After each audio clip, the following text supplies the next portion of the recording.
Hello again and welcome to yet another spooky sculpting video where today I made the Hive Mother from the game Core Keeper along with her little lava buddies.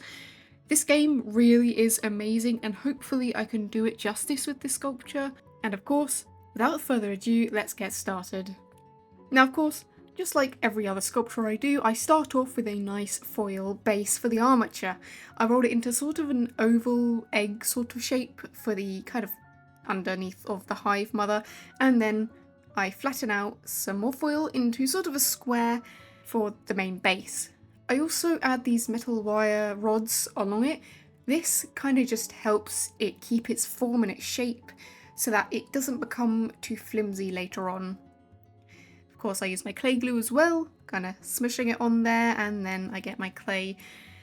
I was having some problems with this one. I think I left it near my heater, so it got quite hard and it was not easy to use. I'll show you in a second. I had to whack it so much, and as I rolled it out, my hands actually got very hurt by the end of it. Quite bruised. Not very fun. That's why I do whack my clay, but I guess it was just a little bit too hard, and that's not, completely ideal. So maybe keep your clay away from your heaters. Might be a good bit of advice there. Anyways, of course, I keep layering the clay on, trying to get the main shape of the Hive Mother out, but it did seem to be quite difficult at this moment, and I had to use quite a bit of clay. But as I got kind of the main three tiers of it, kind of like a cake, except the top is a bit bigger, I started working on the actual shaping. Now, on the bottom of the Hive Mother, you have these, balls, pink egg ball thingies. I don't know what they are. They're veiny and voice crack. They're a bit veiny and they have weird tendrils kind of coming out of them. But I made those, and even though they're kind of separated, I did blend them into each other just to make sure that they're, secure, and then I split them up using a sharper ball tool. Not ball tool, a sharper silicone tool. And then, of course, they also have these little... What are they? Okay. Here's a question. What are these bits?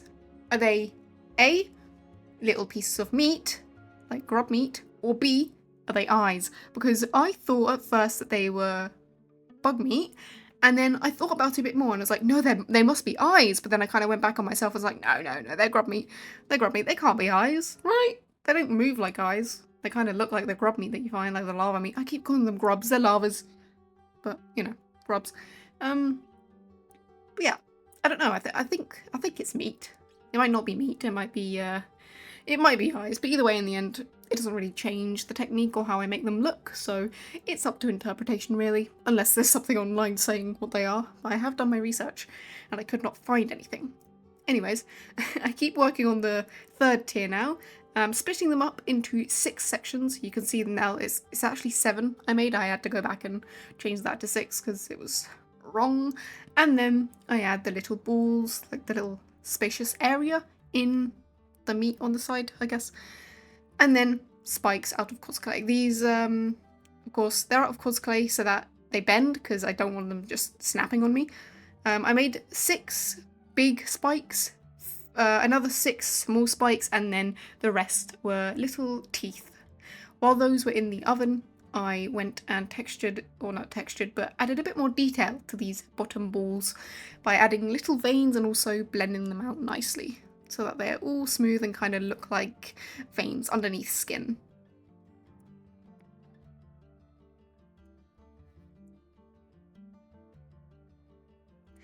Then, after the little Cosclay spikes were baked, I attached them to the top part using some clay glue, just so that they hold nicely and don't fall off after they're baked. And of course, around the rim here is where the teeth are. I start off with the bigger teeth and then use my pliers my tweezers, to put in the smaller teeth. And I also texture this area, kind of going in with this sharp tool and scratching in the lines. Of course, on the main, image that you can find online of the Hive Mother, there is really no texture on it. But of course, there is limitations with the art style, and I didn't want to just leave it flat, because I don't know how they would add texture, but I added the texture because I thought that it would look cool. Now onto probably the most tedious and difficult part, was adding these little ground beans. I'm only going to call them beans once, okay? I'm not making the joke again, because while I was making this I made the joke 500 times. So I lay them down, hundreds of these little beady things, and then I blended them using the silicone tool, and this was the part that did damage. Now, you might have seen the community post I made saying that I was having some ouchy issues. It was because of this. I had to take the rest of the day off and the weekend off because that caused aching pains in my hands and pains all up my arm. I am a bit broken at the moment. I think I need to, yeah, I might as well just address this. I'm going to slow down a little bit because I have been doing some damage to myself with all of this sculpting. My joints have gotten very bad all of a sudden, and I think it's best to kind of calm down, you know, have more breaks during the day, because working from 9 till 6 every day just sculpting kills my hands, and I think it's best if I start calming down on that a little bit. But anyways, enough about me, let's keep sculpting. To change the pace a little bit from those little wiggly veiny bits that I did, I actually made this little skull.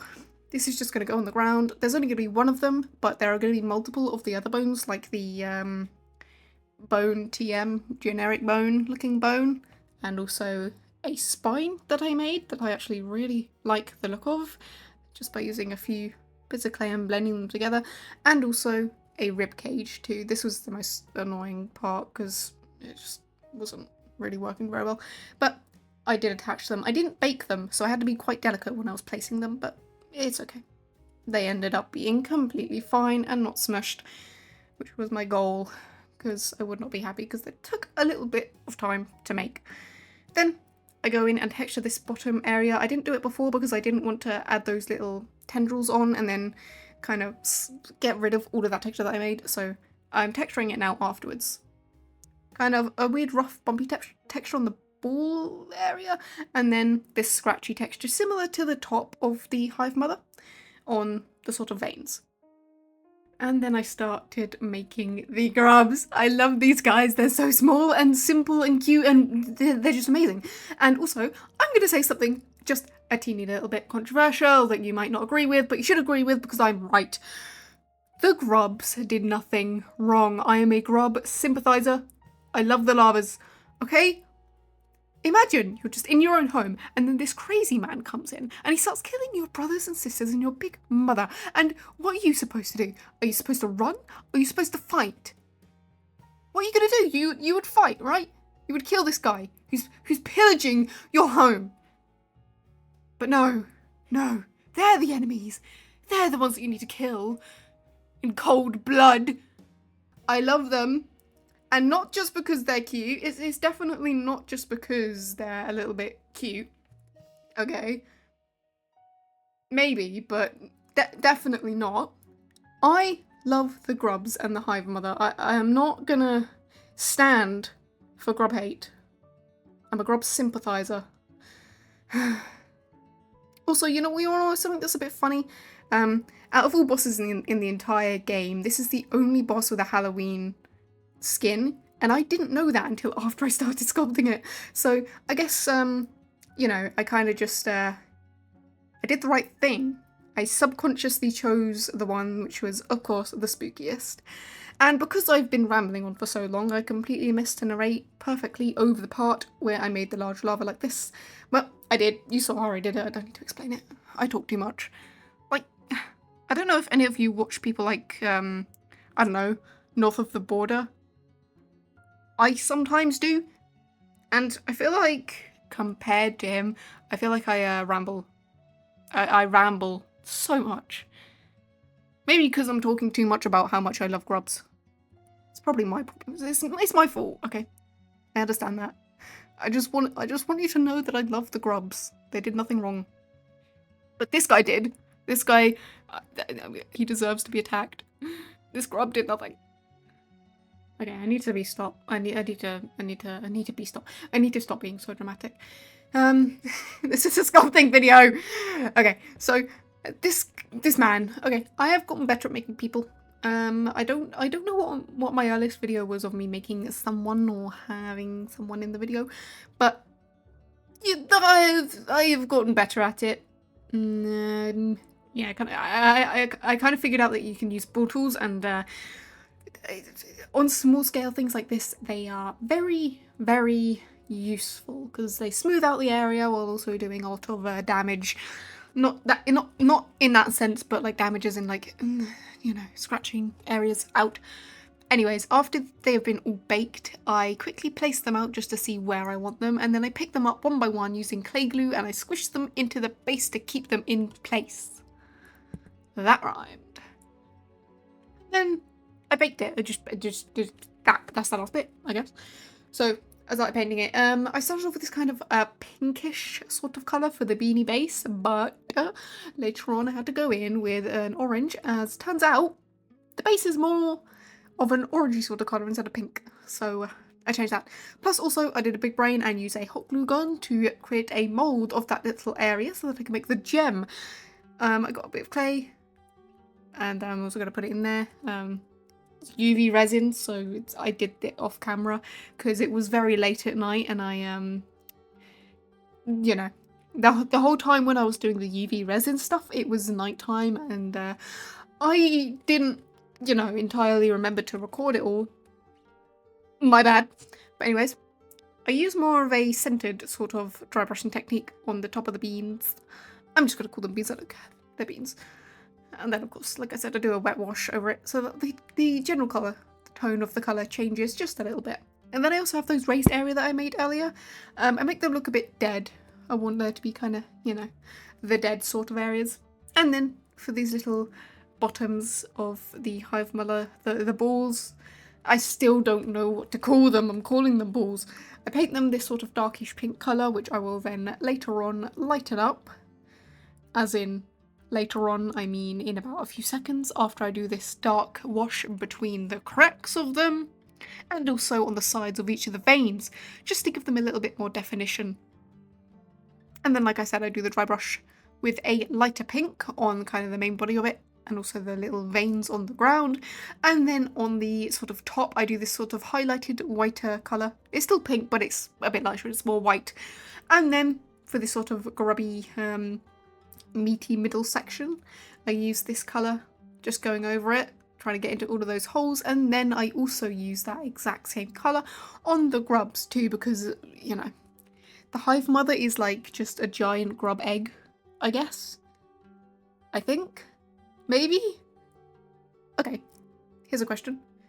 What's the mouth for? What's the Hive Mother's mouth for? Is it a mouth? Why would it have teeth? Why would anything even go up there? I don't know. Anyways, I put a darker colour between these cracks and then dry brush a lighter colour on top and then a more centered lighter colour, just kind of centered more around that area, and then I dry brush on the grubs as well. And then I go back to that sort of meaty area after the paint dried and use this sort of very dark brown colour and put it into each of those holes, kind of trying to get as much coverage as I can without messing it up, but that was a little bit difficult. And then on each of the grubs' faces, the big ones and the little ones, I use this sort of purplish colour. Again, everything you see me doing, I base off of the sprites of something in the game, and the grubs look a little bit purple in the facial area, so that's why I did that. I love that little grub on that guy's hands, it's so cute. I also gave them a little bit of a dry brush of a lighter purple on their faces just because it was looking a little bit flat, but you can't really tell. I filled in the eyes a little bit orange, and off camera, of course, I touched them up, and then using that same orange, I used it for the centre of the grubby lava meatballs. I'm sorry. And of course that same colour on the top section here. I believe I did darken the colour very slightly though. I gave it a gentle dry brush just to bring out that texture very slightly, as well as adding the darker spots between those sectioned areas, I guess, that made. And then, of course, I go and paint each of the spikes. Or teeth. Are they teeth or are they spikes? I don't know. Some of them are orange and then some of them are white, so that's why I did that. I painted the guy, and in all honesty, I don't really care for this guy. Yeah, he can get eaten by grubs. Too bad, too bad. Anyways, I paint the bones, of course, bone coloured, and the little veins. Now, like I said earlier, because I did this later at night, I didn't record the UV resin part, but, you know, hey-ho. But of course, as you can tell, it's finished.